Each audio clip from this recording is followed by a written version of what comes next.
सारे सारे कॉन्सेप्ट जो आप लर्न करने वाले थे मैं यहां पे लिखता हूं, बड़े ध्यान से, बड़े इत्मीनान से, बड़ी शिद्दत से देखिएगा। यस, ये कह रहा है कभी मेंढक की त्वचा को छुआ है?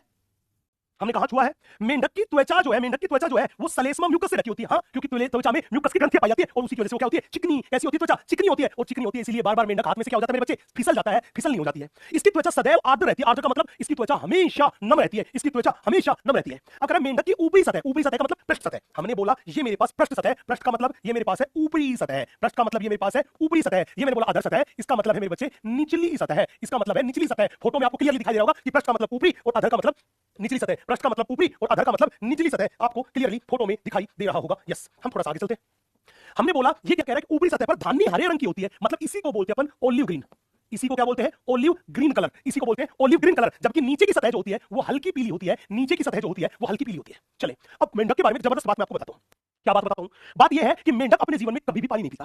लेकिन भाई जिंदा रहने के लिए तेरी कसम, पानी तो बेहद जरूरी है सनम, तभी तो शरीर हाइड्रेटेड रहेगा। अगर शरीर में पानी की कमी होने लगी तो कोशिकाओं तक पिचक जाएगा और डिहाइड्रेशन की वजह से जीव मर जाएगा। तो हमने यही तो कहा कि जिंदा रहने के लिए तेरी कसम, पानी बेहद जरूरी है सनम। तो जब मेंढक पानी नहीं पीता तो शरीर में पानी की पूर्ति होती कैसे है? तो ध्यान रखना, ये बात 100% सही है कि मेंढक कभी पानी नहीं पीता। तो फिर मेंढक में पानी की पूर्ति कैसे होती है? मेंढक त्वचा के द्वारा जल का अवशोषण करता है। तो याद रखना, मैं ये लाइन लिख देता हूं कि मेंढक मेंढक कभी भी पानी नहीं पीता, पानी नहीं पीता, नहीं पीता, बल्कि त्वचा के द्वारा जल का अवशोषण करता है। त्वचा के द्वारा जल का अवशोषण करता है, बल्कि त्वचा के द्वारा जल का अवशोषण करता है। ये मेंढक की कहानी है, कभी पानी नहीं पीता, त्वचा के द्वारा जल का अवशोषण करता है। तो ये बहुत प्यारा सा, बहुत खूबसूरत सा, जबरदस्त सा सवाल है जो आपको याद रखना है। बिल्कुल एनसीईआरटी माता की लाइन है, बिल्कुल एनसीईआरटी माता की लाइन है। यस,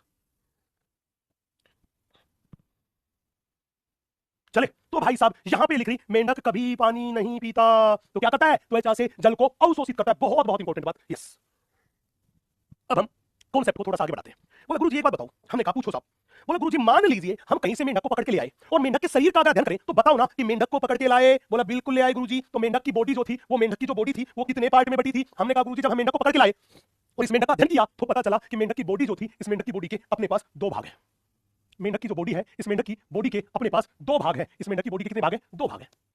पूछेगा गुरुजी मेंढक की बॉडी के दो भाग कौन से? बड़े ध्यान से देखना। मेंढक की बॉडी का सबसे पहला जो भाग है, उस सबसे पहले भाग को हम बोलते हैं हेड, दैट इज सिर। मेंढक के शरीर का सबसे पहला जो भाग है उसको हम बोलते हैं हेड, दैट इज सिर। पूछेगा सर मेंढक के शरीर का दूसरा भाग? तो बड़े ध्यान से, बड़े इत्मीनान से देखना कि मेंढक के शरीर का दूसरा भाग कौन सा है। मेंढक के शरीर का दूसरा भाग कौन सा है? तो देखना, शरीर का दूसरा जो भाग है उसे बोलते हैं धड़। शरीर का दूसरा जो भाग है उसे बोलते हैं धड़। इस धड़ को ही बोलते हैं ट्रंक।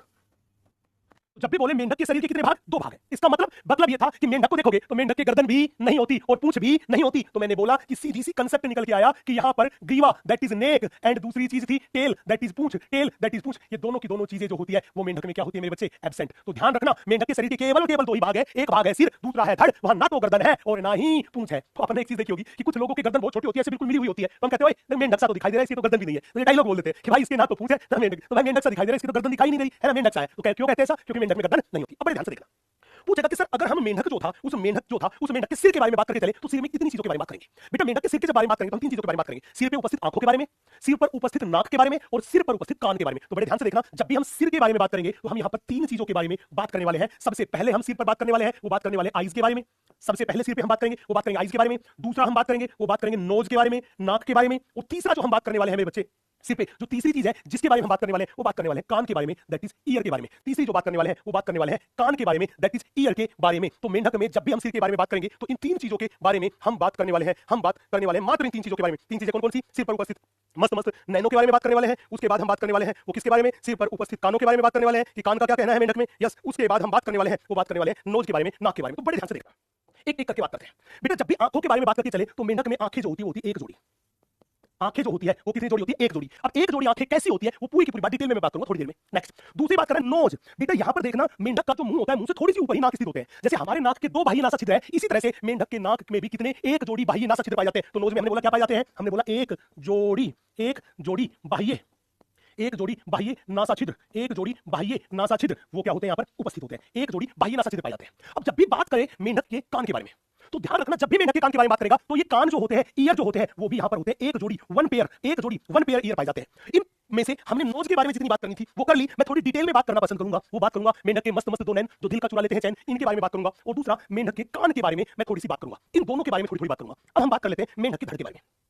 बच्चे जब भी मेंढक के धड़ को देखें तो मेंढक के धड़ जो है वहां पर दो जोड़ी टांगे पाई जाती है। कितनी जोड़ी टांगे? तो धड़ वाले भाग के बारे में जब भी पूछे तो हमने बोला यहां पर दो जोड़ी टांगे उपस्थित। तो जब भी मेंढक के धड़ के बारे में बात करके चले तो बताओ धड़ पर कितने जोड़ी टांगे हैं?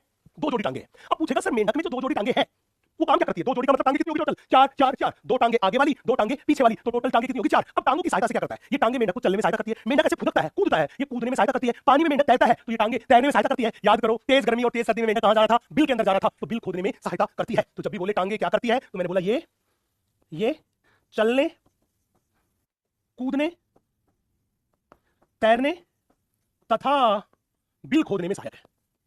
बिल खोदने में सहायक है तथा बिल खोदने में सहायक है। तो जब भी बोले कि बताओ टांगों की क्या कहानी है तो हमने बोला इनकी जो टांगे थी वो चलने में सहायता कर रही थी, फुदक फुदक के कूद रहा था, कूदने में सहायता कर रही थी, तैरने में और बिल खोदने में सहायता करती है। तो ये हमने बात करी मेंढक की बॉडी के बारे में। अब हम पूरी की पूरी बात मेंढक के डायग्राम में समझाने की कोशिश करेंगे क्या कहानी थी, कैसे थी। पहले आप इतनी सी बात नोट कीजिए, फिर इसके आगे की कहानी मैं आपको सुनाता हूं। यस, इतनी सी बात नोट करें फिर मैं आगे की